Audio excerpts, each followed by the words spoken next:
bűneink miatt törték össze. Ő bűnhődött, hogy nekünk békességünk legyen. Az ő sebei árán gyógyultatok meg. Kegyelem nektek és békesség Istentől, a mi Atyánktól, és az ő egyszülött fiától, az Úr Jézus Krisztustól. Ámen. Ünneplő gyülekezet, szeretett testvéreim! Isten tiszteletünk elején énekeljük a 493. dicséretünknek az első versét. A 493. dicséret első verse így kezdődik: Ó Krisztus fölötte zúzott.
Szeretettel köszöntöm a gyülekezetet nagypénteki ünnepi Isten tiszteletünkön.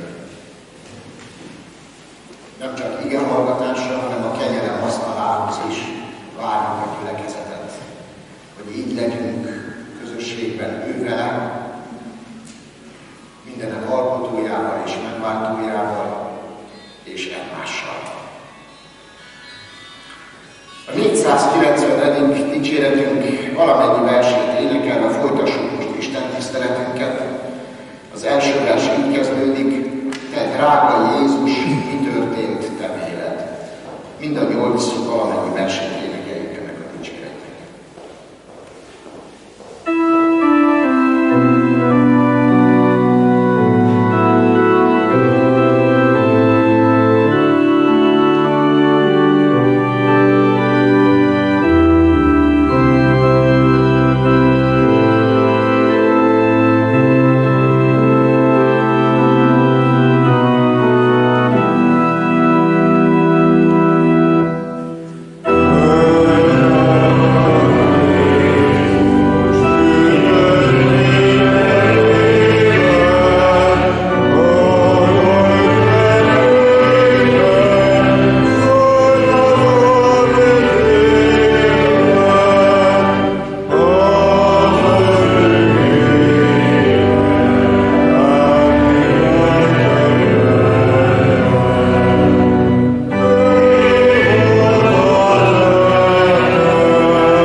Amen.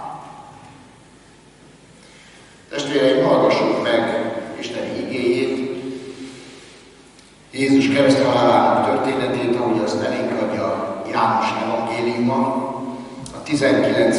fejezet 16. versétől a 37. versig terjedő igeszakaszból.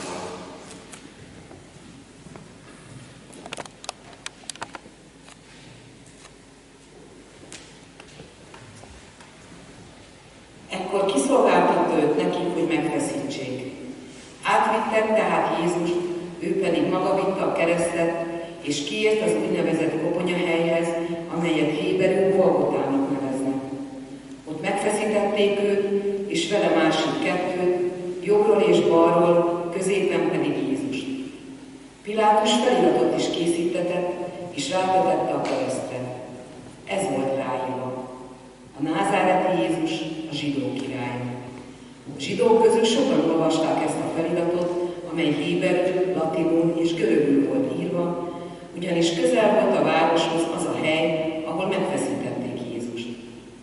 A zsidók főpapjai akkor szóltak Pilátusnak: ne azt ír, a zsidók királya, hanem ahogyan ő mondta, a zsidók királya vagyok. Pilátus így válaszolt: amit megírtam, megírtam.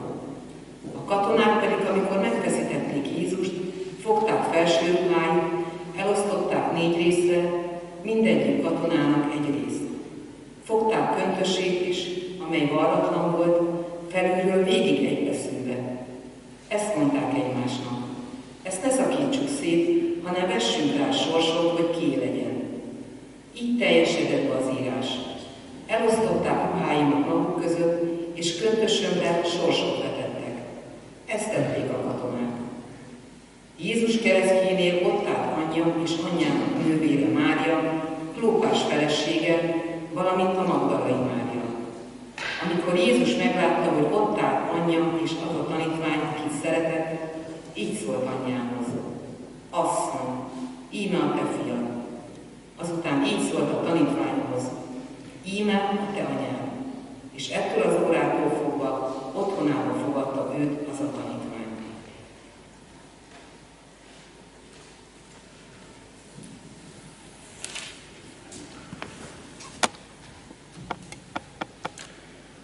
Imádkozzunk, testvéreim! Helyünkről fölállunk.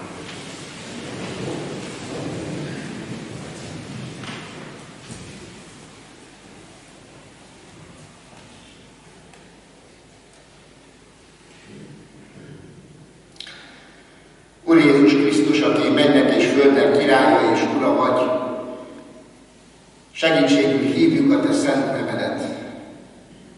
Dicsőítünk és magasztalunk téged, aki úgy emelkedtél föl a mennybe, és ültél az Atya jobbjára, hogy előbb a gyalázatnak és a keresztek trónján is elfoglaltad a helyet.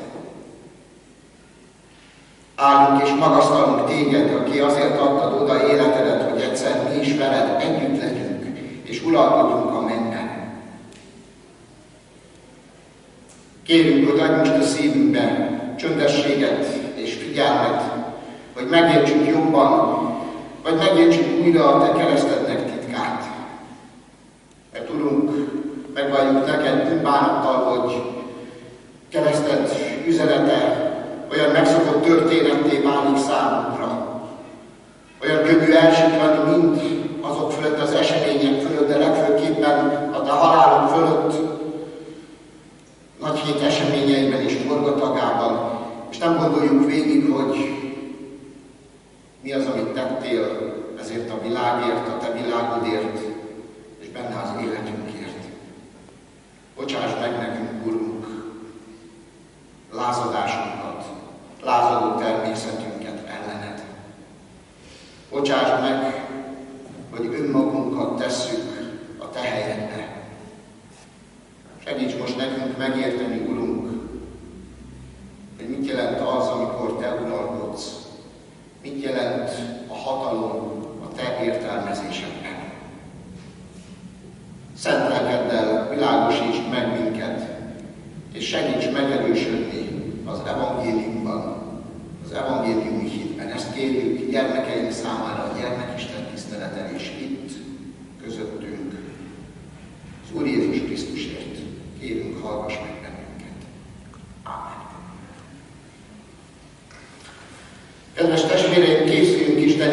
igének a hallgatására, és énekeljük a 465. dicséret első versét.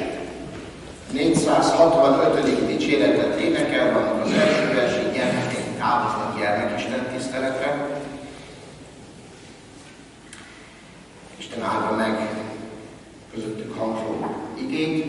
Mi pedig a 465. dicséretünk első versét énekeljük. Úr Jézus, hozzád kiáltok, ó, halld meg könyörgésem.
Kedves testvéreim, Isten igéjét, amelynek alapján szent lelkét segítségül kérve az ő üzenetét hirdetni kívánom közöttetek, két helyről olvasom.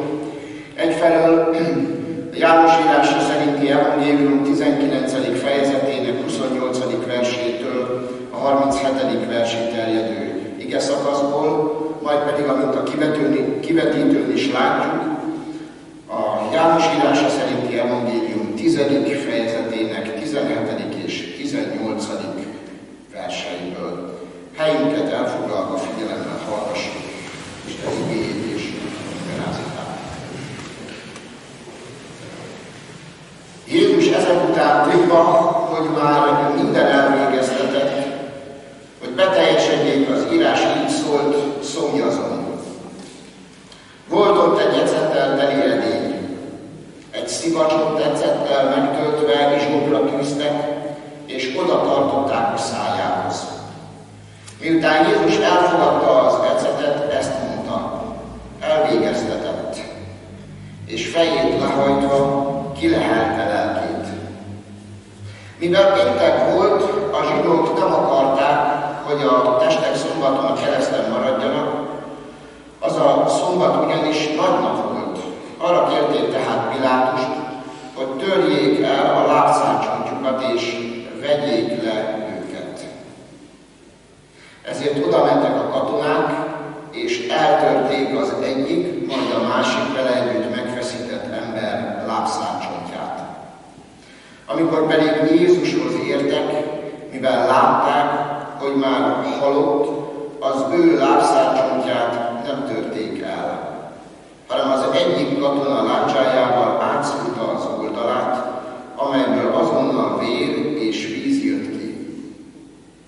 Aki pedig látta ezt, azt tesz róla bizonyságot, és az ő bizonyságtétele igaz, és ő tudja, hogy igazat mond, hogy ti is higgyetek.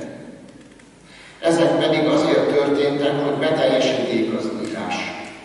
Csontja ne törettessék meg, viszont az írásnak egy másik helye így szól, néznek majd arra, akit átszúrtak. János evangéliumának 10. fejezetéből a 17. és 18. versek pedig így szólnak. Azért szeret engem az Atya, mert én odaadom az életemet, aztán újra visszamegyem. Senki sem veheti el tőlem. Én magamtól adom oda. Hatalmam van arra, hogy odaadjam, hatalmam van arra is, hogy ismét visszamegyem.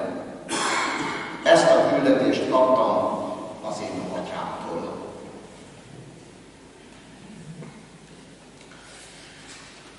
Kedves testvéreim, szeretett gyülekezet, azt a címet kapta ez a prédikáció, tényleg nem volt más megoldás. És rögtön hadd tegyem át ezt a mondatot jelenlébe, tényleg nincs más megoldás. És talán egy picit közelebb kerül hozzánk ez a mondat, mert azt hiszem, hogy nagyon sokszor feltesszük különböző élethelyzetekben. Életünk során emlékezzetek vissza, hányszor kérdeztétek ezt már meg. Tényleg nincs más megoldás. Az élet leghétköznapibb helyzeteiben elromlik valami otthon. Meg lehet javítani, vagy ki kell cserélni, újat kell venni. Nincs más megoldás. Nem lehet valamit tenni vele. Aztán persze nem csak egyszerű dolgok romlanak el otthon, hanem sokszor életkapcsolatok is megromlanak. És ekkor is föltesszük a kérdést. Nincs más megoldás. Nincs más megoldás, csak az, hogy elválnak az útjaink.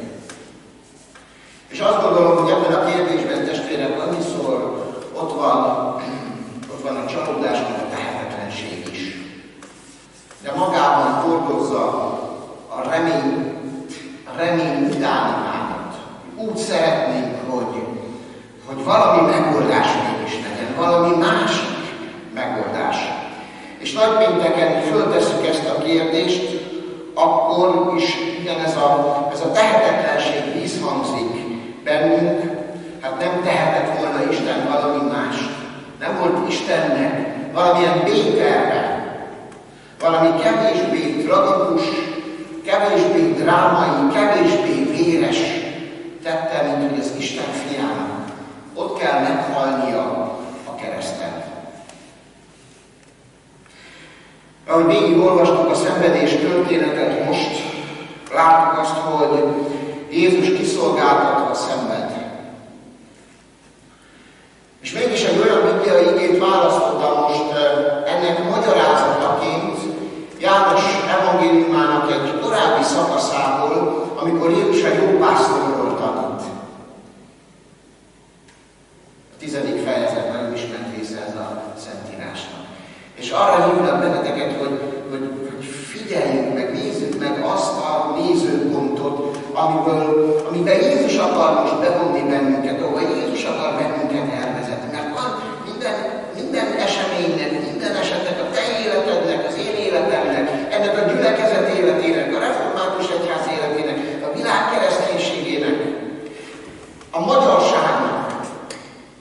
Mindennek van egy emberi nézőpontja, lehet ember felől nézni, a mi gondolkodásunk felől elemezni, értelmezni az eseményeket.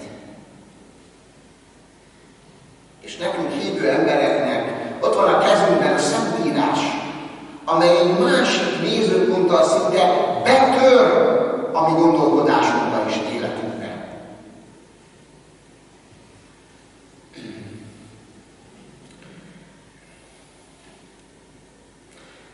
És ez a nézőpont az Isten megoldása. Az Isten megoldásáról beszél.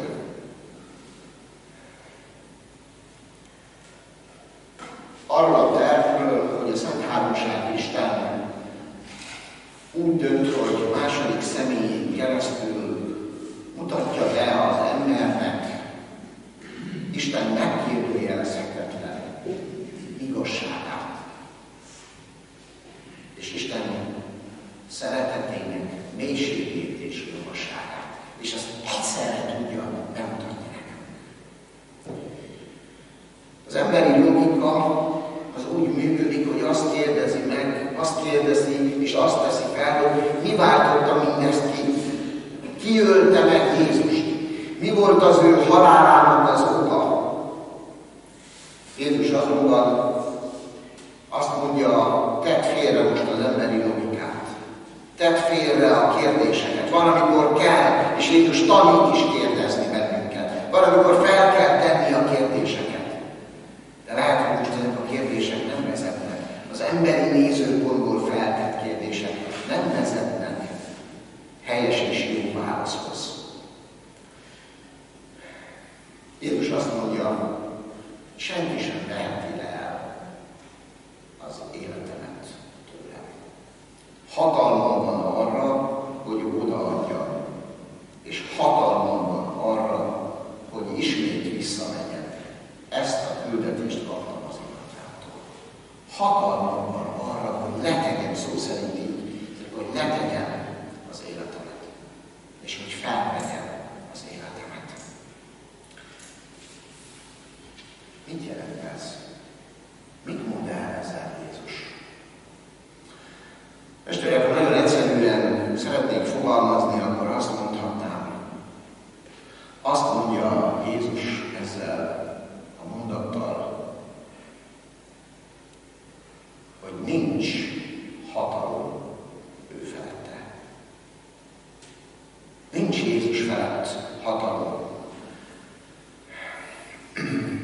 Jézus nem egyszerűen megölték. Orosz emberek nem a alsós hűte felnőtt a keresztre, nem a zsidó és a birodalmi politikai játszmák szövevényének az áldozata ő. Nem, mert nincs olyan hatalom, se gazdasági, se politikai, se katonai értelemben, ami ő felette lenne, ami meghatározhatná az ő sorsát. Nincsenek fegyverek, nincsenek érdekek, nincsenek befolyásos emberek, akik dönthetnének felette. Tulajdonképpen úgy is mondhatnánk, Jézus nem megölték, hanem meghalt. Saját döntése alapján nem kényszerítette erre őt senki. És persze, testvérek, tudom én is olvastam a történetet sokszor, és tudom, hogy ott vannak a szereplők. Ott van Júdás, a csalódott tanítvány. Ott vannak az írástudók, akik jobban értik az Ószövetséget, nekünk Ószövetséget, az ő Bibliájukat. Jobban értik és tudják, hogy milyennek kellene lenni a messiásnak. Ott van Annás és Kajafás főpapok. Ott van Heródes, ott van Pilátus, ott vannak az ítéletet végrehajtó katonák, mind aktuális, valóságos, hogy így mondjam, kézzel fogható emberek és szereplői a bibliai történetek Jézus Krisztus kereszthalálának. A hatalomnak megannyi szintjeit képviselik ezek az emberek. Kinek kicsi adatot, kinek több, kinek egészen sok.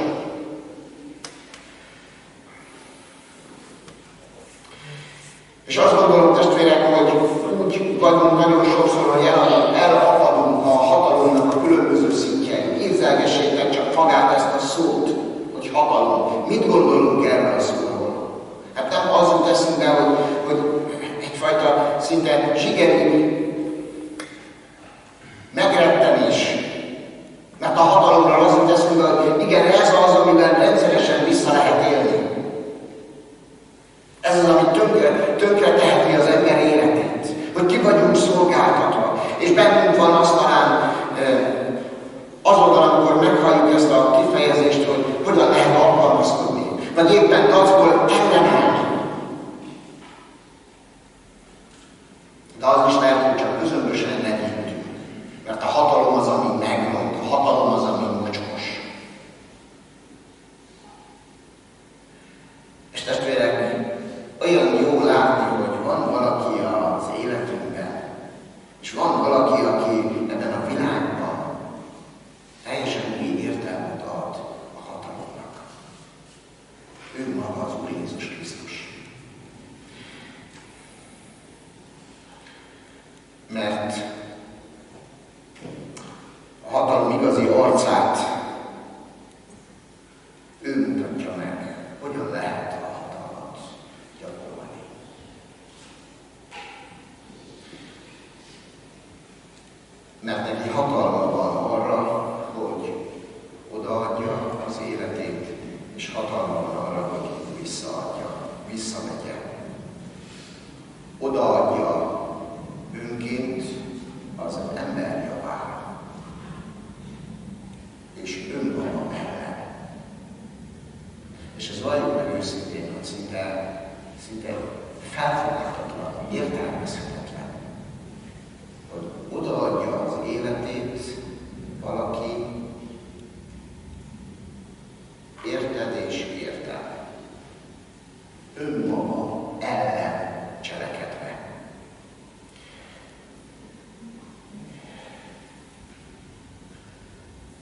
Jézusnak hatalma volt. És felsorolok most néhány dolgot, ami kiderül itt a szenvedés történetből. Hatalma volt arra, hogy kiígya az ítélet óharát, az ítélet kelyhét, amelyet az Atya adott neki. Hatalma volt arra, hogy elhordozza azt a büntetést, mert az a kehely, amit ő kiívott az Ószövetségben, mindig Isten ítéletét jelképezi, Isten haragját jelképezi. Amikor ezt a képes beszédet használja Jézus, akkor ez erre utal. Hogy ő állt oda a bűnös ember helyett ítéletre. Hatalma volt ezt megtenni. Hadd mondjam így, hogy épp észre ilyet ember nem tenne. Hatalma volt arra, hogy elviselje az elhanyatottságot. Hatalma volt elviselni azt az abszolút magányt, amit ez a mondat fejez ki, én Istenem, miért hagytál el engem? És akkor, amikor az ember magányosnak érzi magát, és tudom, hogy van ilyen, akkor, amikor elveszítjük azt a személyt, akit nagyon-nagyon szeretünk, aki támasza volt az életünknek, aki olyan volt az életünkben, mint egy karó, amelyre futhat a növény, gyümölcsöt teremhet, és egyszer csak kihúzzák. Vagy lehet, hogy kihúzzák azt a karót, vagy lehet, hogy talán meg sem kapjuk életünk során. De mégis, testvérek, föl sem tudjuk fogni, és meg sem tudjuk érteni azt igazán, hogy milyen lenne az ember élete, ha nem lenne ott az élő Isten. Akihez jöhetünk, akit megszólíthatunk, akire minden gondunkat oda terhelhetjük. Jézusnak hatalma volt elviselni az elhagyatottságot. Hatalma volt kiszolgáltatni magát az embereknek, a gonosz nemeknek, a kiskirályoknak, az irigyeknek. Hatalma volt megalázni magát az élő Istennek, az örökkévaló Istennek, akinek köszönheti mindenki a létét. Nem tudnánk lélegzetet venni, testvérek. Tudjátok, mit jelent az, hogy a létünket köszönhetjük neki? Nem tudnánk lélegzetet sem venni, hogyha ő nem akarná. Nem dobbanhatna egyetlen egyet sem a szívünk, ha ő nem engedné meg. És ez ugyanígy volt Kajafás és Pilátus esetében is, Heródes esetében is, a szögelés brutális aktusát végző katonáknak az esetében is. Hatalma volt arra, hogy kiszolgáltassa magát az embereknek. És hatalma volt fennmaradni a kereszten. Véghez vinni a megváltást. Nem leszállni. Hatalma volt végigmenni azon az úton, ami a keresztig vezetett. Tegnap a bűnbáráti istentiszteleten felvetettük ennek a gondolatát, csak nagyon röviden akkor, amikor Péter kirántja a kardját, és meg akarja védeni Jézust. Mi lett volna akkor, hogyha Jézus csak annyit mond, hogy igen, én vagyok a názáreti Jézus, de őt vigyétek el. Hát az ő kezében van a kard. Hát ő az igazán veszélyes.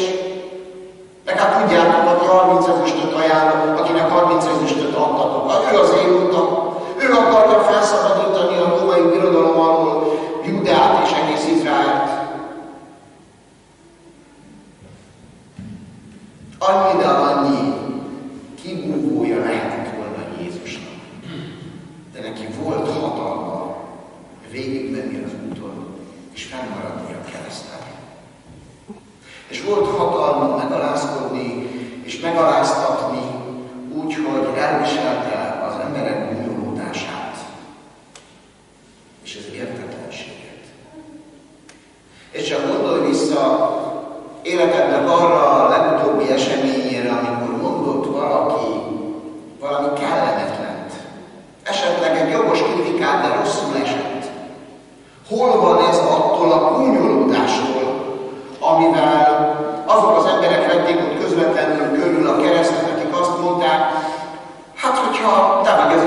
ha ezt mondtad magadra, akkor szállj le! Meg Illést hívja. Na megnézzük, hogy eljön-e neki. Lesz-e valami csoda? Lesz-e valami csimbum-cirkusz, amit majd elmondhatunk, amit továbbadhatunk. Ott állt a szájtátó tömeg. És ha mi sokszor a jogos kritikát olyan szívbe markolóan tudjuk fogadni, és úgy bánt, csak egy mondat, egy nézés, akkor el tudjátok képzelni, hogy mit érezett az Úr Jézus Krisztus ott a kereszten. És neki volt hatalma, hogy mindezt elviselje. És volt hatalma arra, hogy odaszentelje magát azokért, akiket az Atya neki adott. Jézus ezért imádkozott ott a főpapi imádságában, én odaszentelem magam őértük, akiket nekem adtál, hogy ők is megszenteltek legyenek. Testvérek, Jézusnak volt hatalma imádkozni 2026. április 4-én Szemere telepen összegyülekezett gyülekezetért. Érted és értem. Volt hatalma imádkozni azért, hogy megmaradhassak hitben. Hogy megállhass. Hogy végig megáll a nagy tusát. Hogy majd egyszer elmondhassd az apostollal, futásomat elvégeztem. A hitet megtartottam. És volt hatalma Jézusnak szeretni az Atyát, és elvégezni a küldetést, amit neki adott. Testvérek, ezért nem lehet leegyszerűsíteni ezt a történetet. Ezért nem lehet föltenni a kérdést, tényleg nincs más megoldás. Tényleg nem volt más megoldás. Pál apostol azt írja a korintusbeli gyülekezetnek, mert a keresztről szóló beszéd bolondság ugyan azoknak, akik elvesznek, de nekünk, akik üdvözülünk, Istennek ereje. A világ számára ez bolondság, más megoldást keres. De azoknak, akik üdvözülnek, Istennek ereje. Istennek erejét tapasztalják meg a keresztitkában. Áll a Krisztus szent keresztje, elmúlás és rom felett, mondja egy szép énekünk. És hadd fejezzem be egy történettel, amit nem olyan régen olvastam, ami egy skót lelkipásztorról szól, aki a századfordulón, mármint az elmúlt századfordulón volt evangélistája a skót népnek, úgy hívták ezt a lelkipásztort, hogy John Harper. Nem tudom, hogy hallottunk-e róla. Nagyon szívügye volt az ébredés és az evangélizáló hirdetés. Olyannyira, hogy a híre elterjedt és átterjedt a tengeren túlra is. És meghívták az Egyesült Államokba, Chicagóba, méghozzá nem is akármilyen gyülekezetbe, hanem a korábban D.L. Moody által alapított, szervezett és vezetett gyülekezetbe. Ő a 19. századi nagy amerikai ébredésnek egy híres lelkipásztora volt. Chicago volt az a város, amely az amerikai iparosodás következtében valami hihetetlen sebességgel fejlődött, és maga a lakosság is növekedett. Elképesztő erővel vonzotta Magyarországon is egyébként, de egész Európában a tömegeket. Az 1840-es években alig 10 000-en lakták ezt a várost, és 30 évvel később már megközelítette, vagy meg is haladta az 1 milliót ennek a városnak a lakossága. És Isten adott ébredést, és adott olyan lelkipásztorokat, akik ébresztették a a jobb sorsot, meg munkát, kereső embereket. És meghívták ezt a skót lelkipásztort ebbe a gyülekezetbe, ez 1910-ben történt, több hétig prédikált a gyülekezetben. Majd visszatért az otthonába. És a gyülekezet vezetése úgy döntött, hogy megkeresik újra ezt a lelkipásztort egy évvel később, és meghívják most már végleg, nem csak egy vendégszolgálatra, hanem meghívják végleg lelkipásztornak. John Harper egy özvegyember volt, feleségét elveszítette, egy 6 éves kislányával élt együtt Glasgow-ban. Meghányta vetette magában a hívást, és elfogadta. A gyülekezet minden, ahogy szokták mondani, minden papírmunkát elvégzett, minden adminisztrációhoz kötődő dolgot, foglaltak neki egy jegyet első osztályon, egy hajón, arra a járatra, amely Southamptonból indult 1912. április 14-én. És ezt a hajót úgy hívják, mint Titanic. És amikor ott volt a fedélzeten, vasárnap istentiszteletet tartott John Harper. Megkereste annak a módját, hogy hirdethesse Isten igéjét. És aztán megkövetkezett a baleset, a tragédia, és nekünk szólt a jegye, hogy biztosították számára a mentőcsónakban az elhelyezkedést. De amikor látta és észlelte, hogy sokkal többen vannak a hajón, miután biztonságba helyezte a saját kislányát,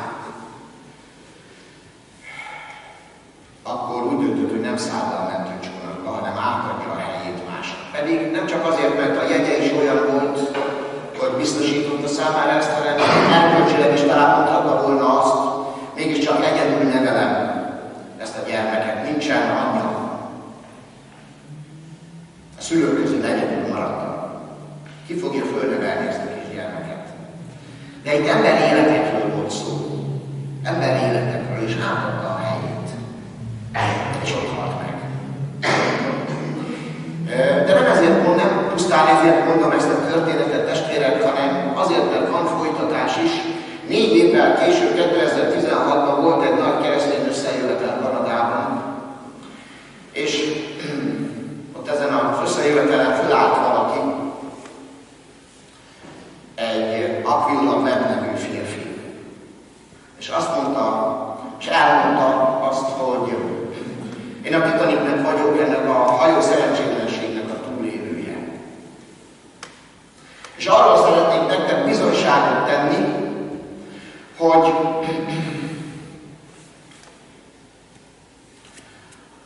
akkor, amikor tudatosult bennem, hogy nem jutott hely a mentőcsónakban, roncsomba kapaszkodva hányottam a tengeren, akkor egyszer csak szintén roncsomba kapaszkodva mellém sodort valakit a víz. És fölismertem, hogy ez a lelkész, aki korábban prédikált a hajón.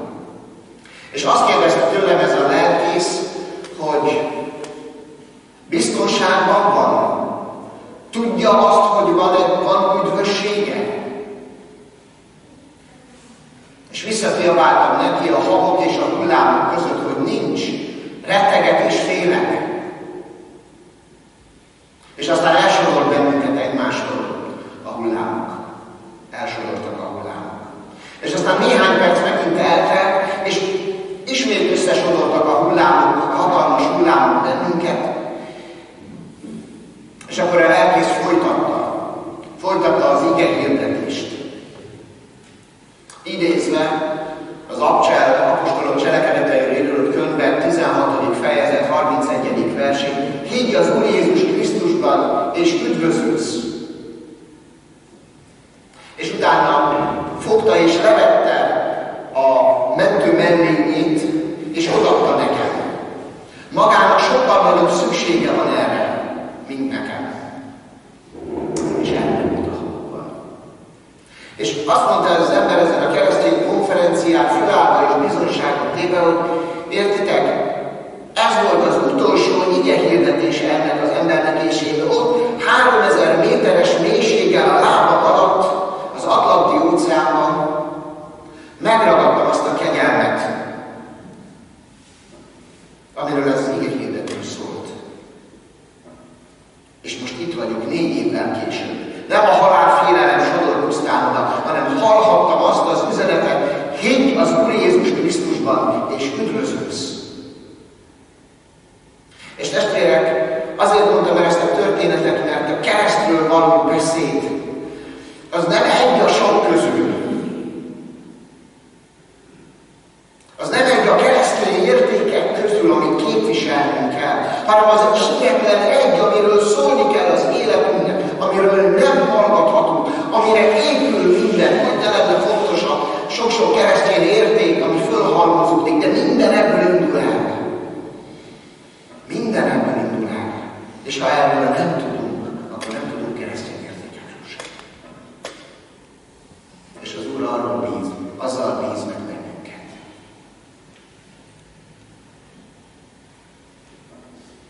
Beszélj róla, hogy hirdesd a kereszt üzenetét. Hogy hirdesd ennek a jó hírét. Mivel tehát megigazoltunk hitből, békességünk van Istennel, ami Urunk Jézus Krisztus által.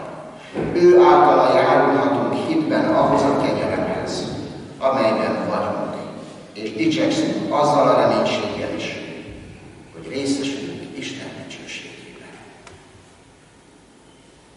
Ezt hozza el nekünk a kegyelem. Ezt hozza el nekünk az Úr Jézus Krisztusnak a hatalma, amelyet megmutatott ott a Golgotai kereszten. Ezért fogadhatjuk el a bocsánatot, mert ő megbocsátott nekünk. És erre emlékeztet bennünket az úrvacsora, ahol közösségben lehetünk őben és egymással. Ámen. Válaszoljunk a hallott igére, és énekeljük a 494. dicséretünknek az első és negyedik versét. A 494. dicséretünknek az első verse így kezdődik: Ó Krisztus, láttam szenvedésed, és borzongásom véget nem ér. Az első és a negyedik verset énekeljük.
Drága Urunk, újra és újra meglátjuk, megtapasztaljuk azt, hogy mennyire kevesek az emberi szavak, mennyire kevés az, amit mi tudunk gondolni, és mennyire határához érkezik az emberi logika, amikor a kereszttitkát kutatjuk. Olyan kevés az emberi szó arra, hogy leírja a te szeretetedet, hogy megfogalmazza a te igazságodat. Mi mégis dicsőítünk most téged, hogy ismerve bűneinket, embertársaink bűneit, semmi sem tudta kioltani irántunk való szeretetedet. Senki nem tudott visszafordítani téged azon az úton, amelyen elindultál, hogy magadra vett a mi bűneinket, és elszenvedt az értem a járó büntetést. Urunk, kérjük, hogy adj nekünk hitet, hogy megragadjuk a keresztitkát. Kérjük arra, hogy vésd a mi szívünkbe, a te szereteted olyan nagy, hogy attól senki és semmi el nem tud minket szakítani. Nincs olyan erő és hatalom, amely ezt megtehetné. Köszönjük neked, hogy értünk is imádkoztál, és imádkozol. Köszönjük, hogy nem csak a keresztedet láthatjuk most lélekben, hanem egyszer, majd testben, ott színről színre is eljön az a pillanat, amikor megállhatunk előtted, és megláthatjuk a te dicsőségedet. És azt a dicsőséget is majd, amit készítettél a téged szeretőknek, ahova majd egyszer beviszel minket. Kérünk, Urunk, hogy maradj velünk. Maradj velünk a te kegyelmeddel, irgalmaddal, hatalmaddal és szereteteddel, és oltalmazd a mi életünket. És készíts most bennünket, Urunk, a veled való egészen mély közösségre, amire hív bennünket az úrvacsora. Segíts elfogadni minden te ajándékodat. Segíts letenni előtted megterhelő bűneinket, amelyek csak lehúznak, bátortalanná tesznek. És tölts meg bennünket hatalmad erejével, szereteteddel és kegyelmeddel. Ami drága Úrunkért, az Úr Jézusért, Krisztusért kérjük ezt, az ő nagy nevéért. Amen. Együtt közösen is imádkozunk az Úr Jézus Krisztustól tanult imádság szavaival. Mi Atyánk, aki a mennyekben vagy, szenteltessék meg a te neved. Jöjjön el a te országod, legyen meg a te akaratod, amint a mennyben, úgy a földön is. Minden nap a kenyerünket add meg nekünk ma, és bocsáss meg vétkeinket, miképpen mi is megbocsátunk az ellenünk vétkezőknek. És ne vigy minket kísértésbe, de szabadíts meg a gonosztól, mert tiéd az ország, a hatalom és a dicsőség mind örökké. Amen. Testvéreim, hirdetem az adakozást Isten igéjével, ő bűnhődött, hogy nekünk békességünk legyen. Ő adott, hogy ugyanassuk. Készüljünk most a kegyelem asztalához, és énekeljük azt az éneket, ami kivetítésre kedvez. Történetesen most nincs benne ebben az énekes könyvben. A 289. dicséretünknek a dallamára fogjuk énekelni, hogy maradj kegyelmeddel, így kezdődik ez a dicséret, jól ismerjük ezt az éneket. És a szövege szép úrvacsorai ének, 2 versszakból áll. Itt vagyunk előtted, mert hívtál mesterünk, újítsd meg szövetséged, tarts a csodát velünk. Énekeljük tehát kivetített dicséretet készülve úrvacsorához.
ami segítségünk és úrvacsorai közösségünk megszentelése, megáldása.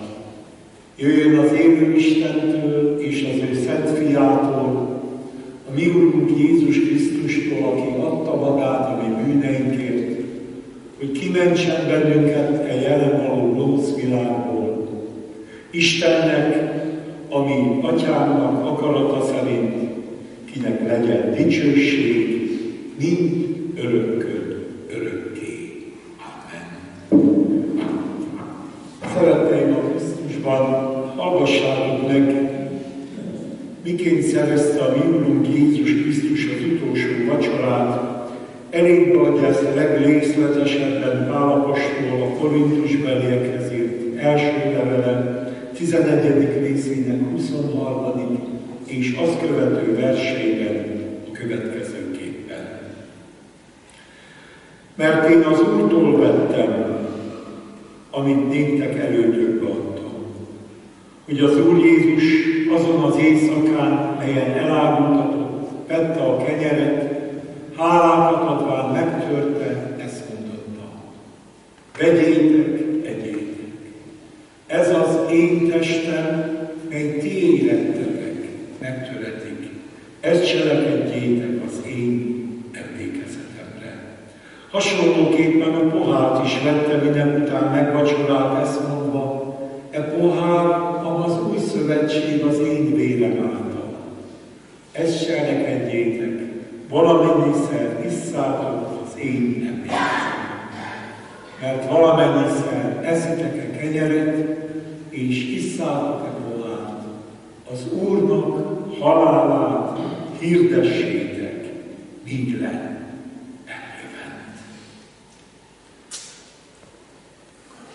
A mi Úrunk színe elé lépünk most, ami belépünk nem lehet más, csak az őszinte,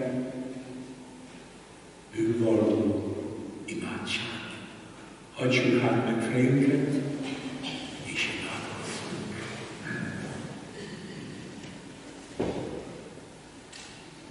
Urunk, csodálattal nézzünk a te keresztedre, hogy te hatalommal, teljhatalommal rendelkeztél ott is. És tetted magad megalázottá, gyengévé, szánalmasság sokak szemében, vagy bűntárgyára. Köszönjük, hogy volt hatalmad odaadni életet, érettünk, hogy volt hatalmad arra, hogy elvedd a menny dicsőségét, hogy ott abban a portengerben szenvedj, és lehet ki értjük a lelkedet. Köszönjük, amit bemutattál magadból.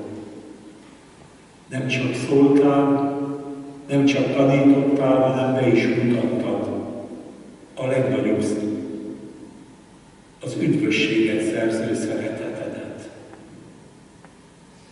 Köszönjük, hogy ez a szeretet egyszer minket is megtalált, és azóta is körbevesz. Tudjuk, néha vannak különleges kéréseid is, és arra kérsz bennünket, hogy mi is beszéljünk magunkról. Ami igazán nehéz, ami igazán eredője minden nyomorúságunknak, és ez a bennünk levő gyengeség és bűn. De Uram, nem szeretünk erről nagyon beszélni, inkább szeretjük elhárítani, másokat fogni, másokat okolni, szeretjük mentegetni, szépíteni. De most tudunk, látva te igazi, őszinte szenvedésedet értünk, hadd mondjuk el neked, Urunk, őszintén, mi elveszettetlenek vagyunk. és hogy egyszerre látunk téged úgy, mint igaz bírót, aki nem hallgathat, mert nem sértheti meg az Atya igazságát, aki nem szépít, nem retusál, nem keres kifogásokat, hanem elmondja, hogy ki vagyunk. Elmondod, hogy kik vagyunk. De ugyanakkor egyszerre látunk téged igaz bírónak, és a jogaiért meghalt pásztornak, mi szerető Úrunknak, sőt barátunknak, aki átölelsz, vigasztalsz bennünket, felemeled az előtte térdre esőt, és nem hagysz kétséget afelől, hogy örökké való szeretettel szeretsz bennünket. Ebben a szeretetben oldódik fel a szívünk, és tudjuk kimondani, légy irgalmas, nékem bűnösnek. Bár nem vagyok méltó, hogy hajlékomban jöjj. Mégis tudjuk, hogy elfogadsz minket. Bocsáss meg minden bűnünket, amit szóban, cselekedetben, gondolatban vagy mulasztásban követtünk el, ellened, embertársaink vagy önmagunk ellen. Kérjük az énekszavával, amint vagyok sok bűn alatt, de halva hívó hangodat, ki értem, áldoztam magad. Fogadj el, Jézusom. Amen. Testvéreim, vallást tettünk a mi bűneinkről, tegyünk most vallást fennállva, ami diadalmas hitünkről, az apostoli hitvallás szavaival. Hiszek egy Istenben, mindenható Atyában, mennek és földnek teremtőjében, és Jézus Krisztusban, az ő egyszülött fiában, ami Urunkban, aki fogantatott Szentlélektől, született Szűz Máriától, szenvedett Poncius Pilátus alatt, megfeszítették, meghalt és eltemették. Alázták a poklokra, harmadnapon feltámadt a halottak közül, fölment a mennybe, ott ül a mindenható Atya Isten jobbján, onnan jön el ítélni élőket és haltakat.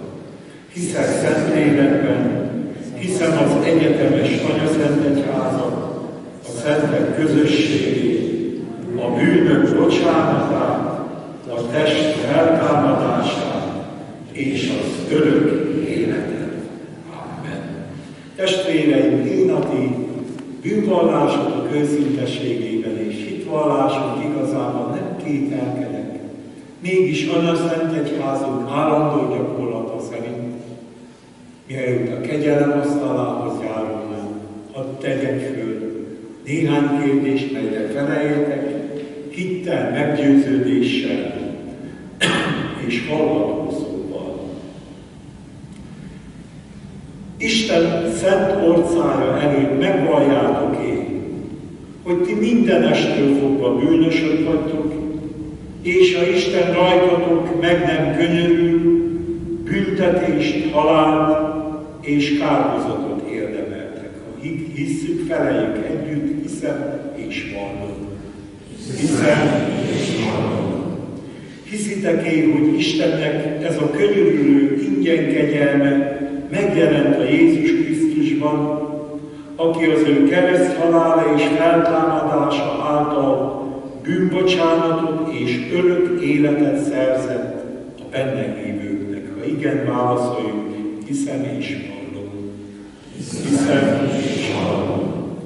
Ígéritek el, hogy ti a kegyelemért hálából már a jelen való világban, mint az ő megváltottjai, az ő dicsőségére igyekeztek élni. Feleljük együtt, ígérem és fogadom. Ígérem és fogadom. Mind ezeket én is, veletek együtt, hiszem és vallom, ígérem és fogadom. Most azért én, mint az én Uram Jézus Krisztusnak, méltatlan bűnös, de elhívást és bűnbocsánatot nyert szolgáljak. Hirdetem ti néktek is, a ti bűneiteknek bocsánatát és az örök életet, amelyet megáld az Úr, ingyen való kegyelméből, az ő szent fiáért, az Úr Jézus Krisztusért, minden hozzátérő gyermekének. Amen. Most pedig testvéremék, magatokat illendőképpen előkészítettétek, a szent vendégségre járuljak, ahhoz alázatos, szívvel szép rendel és egyházunk útmutatása szerint.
érzékelhető módon a bűnbocsánat édességét,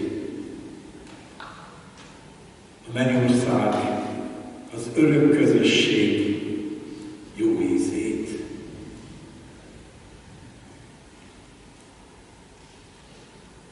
Gyertek most, adjunk meg fejünket és adjunk hálát a mi Urunknak.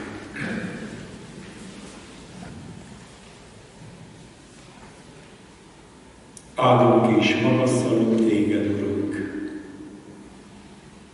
így egyszerű, érzékletes módon megmutattad, hogy nem fogyott el szereteted, irgalmad. Így az az egyszerű, tökéletes áldozat, amit a Golgotán bemutattál, az örökre érvényes. Most ránk is, ebben a helyzetünkben is megtisztított vétkeinket, bűneinket lemosta. Nem szeretnék, Urunk, fogadkozni, csak azt kérjük, hogy légy velünk. Segíts, hogy ne essünk el. Főként a szeretet útján ne bukjunk el. Hogy mindig tudjunk téged szeretni, embertársainkat, testvéreinket, a ránk bízottakat, örök szeretettel, ahogy ma tanítottál erre bennünket. Tied legyen ezért a dicsőség, a dicséret, a tisztesség, a hálaadás, mind örökké. Amen. Most pedig, testvéreim, hallgassuk meg a hirdetéseket.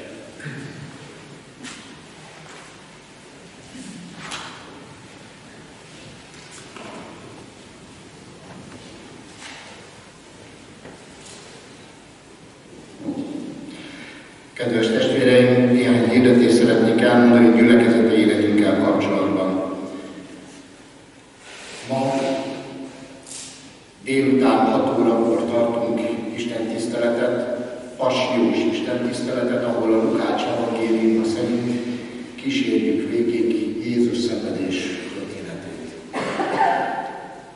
Egy igeszakaszt olvasunk, majd együtt közösen énekelünk.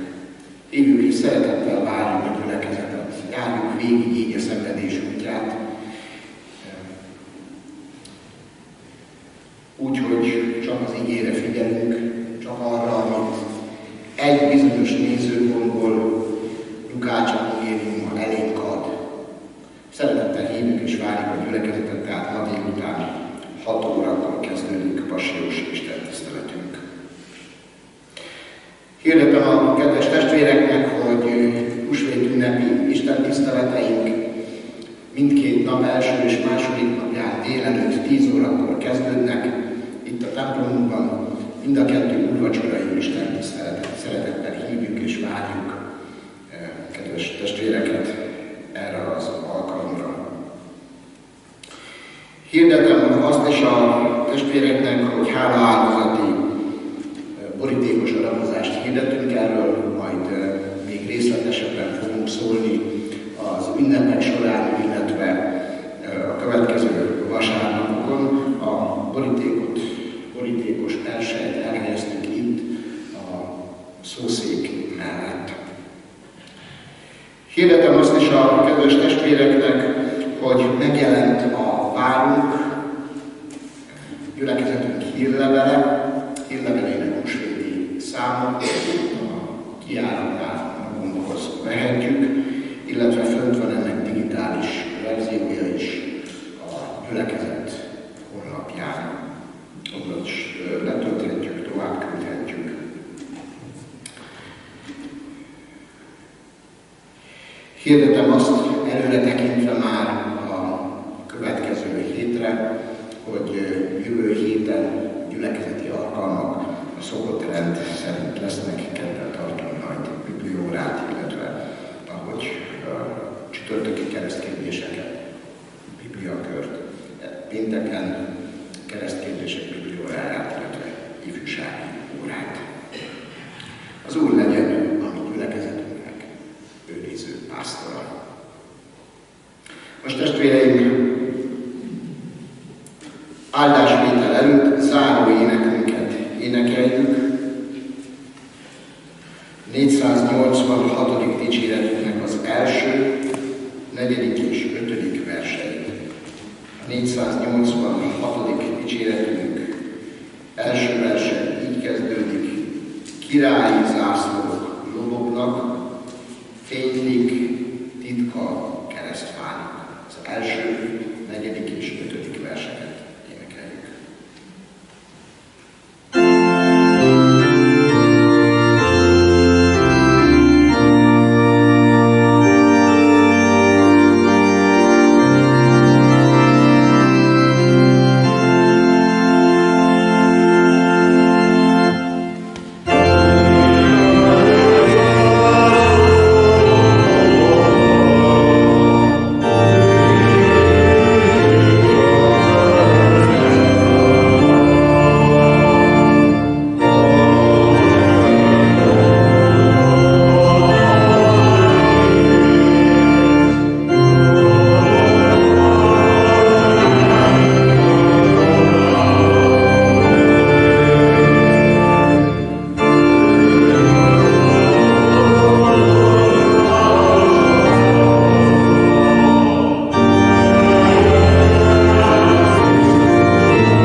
Mindezek után, testvéreim, meg vagyok győződve, hogy sem halál, sem élet, sem angyalok, sem fejedelmek, sem jelenvalók, sem eljövendők, sem hatalmak, sem magasság, sem mélység, sem semmiféle más teremtmény nem választhat el minket az Isten szeretetétől, amely megjelent Jézus Krisztusban, a mi Urunkban. Az Úr Jézus Krisztus szeretete, Istennek, a mi Atyának kegyelme, és az Szentlélek megerősítő, vigasztaló közössége legyen és maradjon veletek most és minden időben. Amen.